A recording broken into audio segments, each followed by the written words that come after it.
రోజుల పాటు మీకు అసెంబ్లీ ఉండే లాస్ట్ డే పెట్టుకొని లాస్ట్ డేలో మీరు ఈ యొక్క లఘు చర్చకు ఇంత పెద్ద అంశాన్ని పెట్టడంలో ఎక్కడో ఏదో చిత్తశుద్ధి లోపించట ఈరోజు ప్రజలందరూ అనుకుంటా ఉన్నటువంటి మరి విషయం ఎక్కడో స్పష్టత కనపడని విషయం. మరి ఏ రకంగా న్యాయం జరుగుతుంది దళితులకు అనే విషయాన్ని కూడా ఒకసారి దీని మీద ఈ రాష్ట్ర ప్రజలందరూ కూడా దీర్ఘంగా చర్చిస్తా ఉన్నటువంటి విషయాన్ని కూడా నేను మనం చేస్తా ఉన్నాను. రాజీవ్ రంజన్ మిశ్రా రిపోర్ట్ ఇచ్చారు, మార్చి 15 ఇచ్చారు.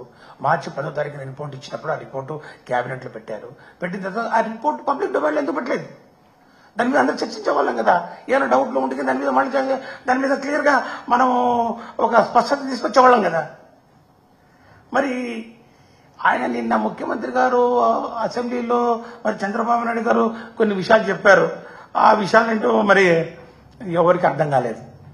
ఆయన మాట్లాడినటువంటి రోస్టర్ విధానం, చంద్రబాబు నాయుడు గారు చేసినటువంటి ప్రకటనలు ఇంకా ఫర్దర్ కాంప్లికేషన్స్, ఫర్దర్ కన్ఫ్యూజన్ కు తెరలేపి పూర్తిగా అయోమయానికి దారితీసేలా ఉన్నాయి.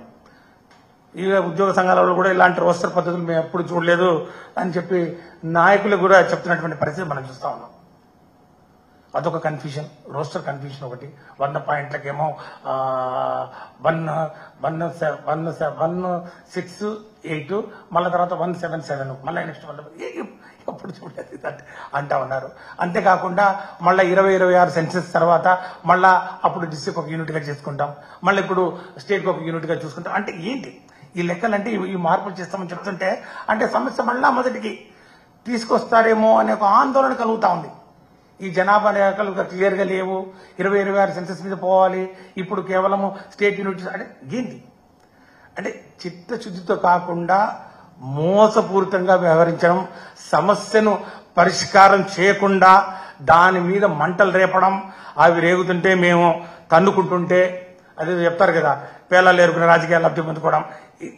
ఇది తప్ప అక్కడ చిత్తశుద్ధి ఎక్కడ కనిపిస్తాం? ఎందుకు మేము అంటాం అంటే, ఇప్పుడు ఒకవేళ నువ్వు బిల్లు చేయాలనుకున్నప్పుడు చాలా స్పష్టత వచ్చింది, మేము చేయాలనుకున్నాం, రాజీవ్ రంజన్ కమిషన్ రిపోర్ట్ ఉంది అన్నప్పుడు పొరుగు రాష్ట్రంలో తెలంగాణలో ఏం జరిగింది? అసెంబ్లీలో బిల్లు పెట్టారు, చట్టం చేశారు, చట్టం చేసేసి దానికి సంబంధించిన చర్యలు తీసుకున్నారు, ఆర్డర్స్ ఇచ్చారు. అంటే ఒక రాష్ట్ర ప్రభుత్వం చేయాల్సినటువంటి పనిని పర్ఫెక్ట్ గా చేసినారు.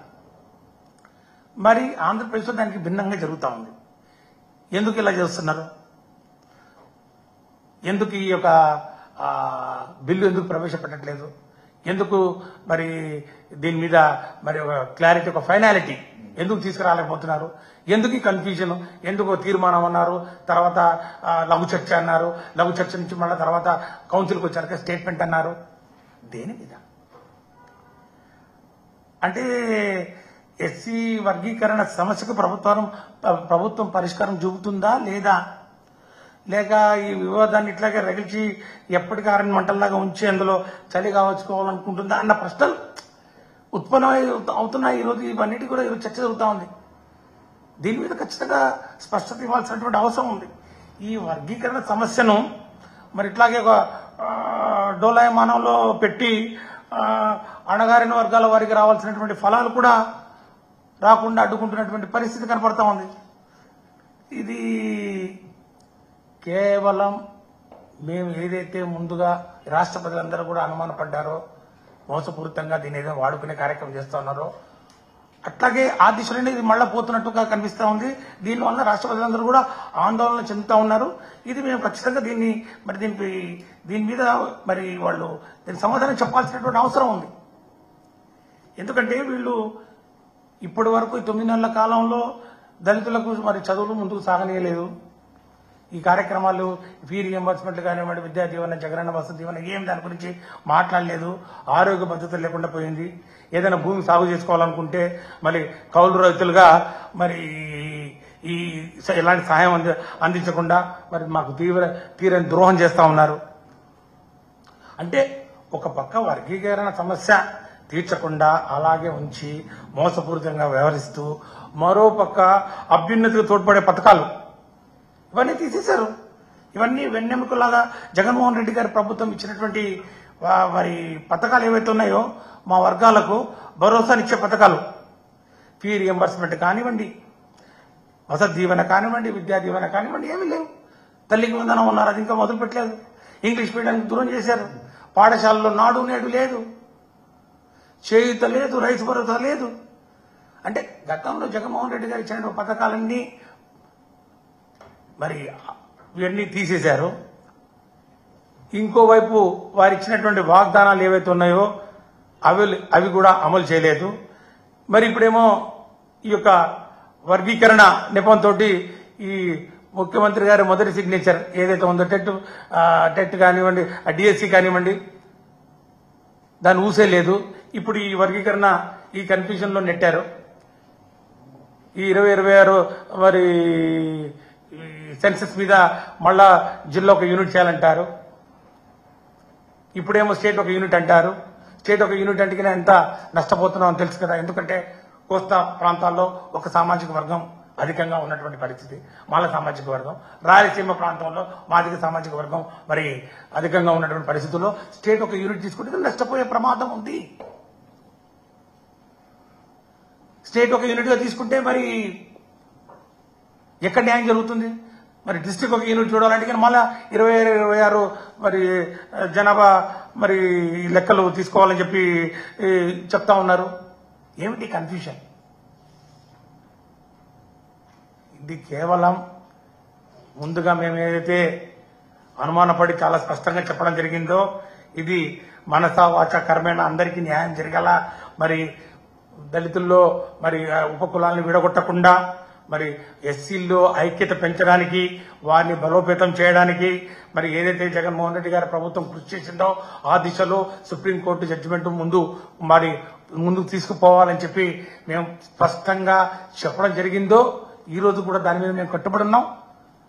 ఆ విధంగా జరగడం లేదనే విషయం చాలా స్పష్టంగా కనబడతా ఉంది. నిన్న జరిగినటువంటి ప్రొసీడింగ్స్ కౌన్సిల్లో కానివ్వండి, అసెంబ్లీలో కానివ్వండి జరిగినటువంటి తీరు తెన్నులు చూస్తే మరి తర్వాత దాని మీద ఈ మీడియా, ఎల్లో మీడియా చేస్తున్నటువంటి నానా హంగామా ఈ యొక్క సమస్యను పక్కదో పట్టించే మరి కార్యక్రమం నడుస్తూ ఉంది. ఇది ఇంతకన్నా దారుణానికి ఏముండదనే విషయాన్ని కూడా చాలా స్పష్టంగా చెప్తా ఉన్నాం. మేము చాలా డిమాండ్ చేస్తా ఉన్నాం. దీన్ని స్వార్థపూరిత రాజకీయాలకు వాడుకుంటూ అవకాశవాద రాజకీయానికి మరి తెరలేపుతూ మళ్ళా ఈ సమస్యను పరిష్కారం చేయకుండా దీన్ని నాంచే ధోరణి ఇది కరెక్ట్ కాదు. ఖచ్చితంగా ప్రజలు దీనికి గమనించిన రోజు వారి తగిన శాస్తి మరి చెప్తారని చెప్పి నేను మనం చేస్తాను.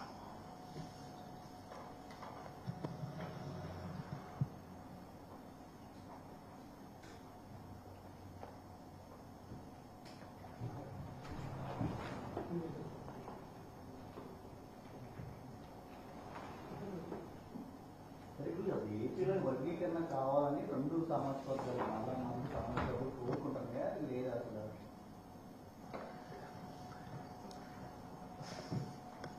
ఇది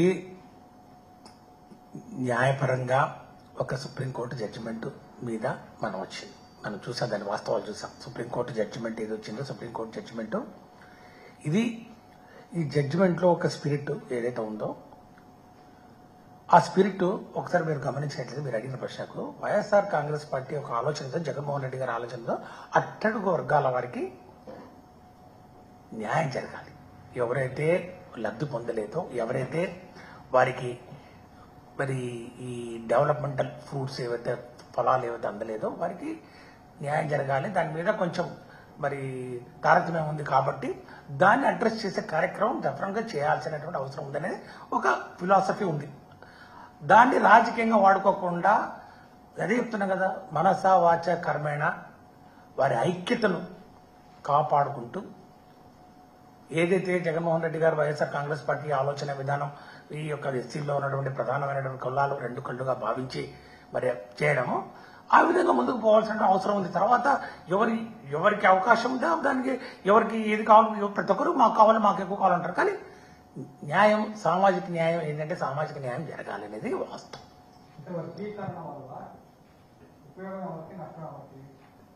ఇప్పుడు ఎవరికి ఒకరికి ఇది తీర్పిస్తే ఒకరి లాభం ఒక నష్టం అనే క్వశ్చన్ కాదు. సామాజిక సమన్యాయం జరగాలి, అట్టడుగు వర్గాల అభ్యున్నతి ధ్యేయంగా వైఎస్ఆర్ కాంగ్రెస్ పార్టీ పనిచేస్తుంది.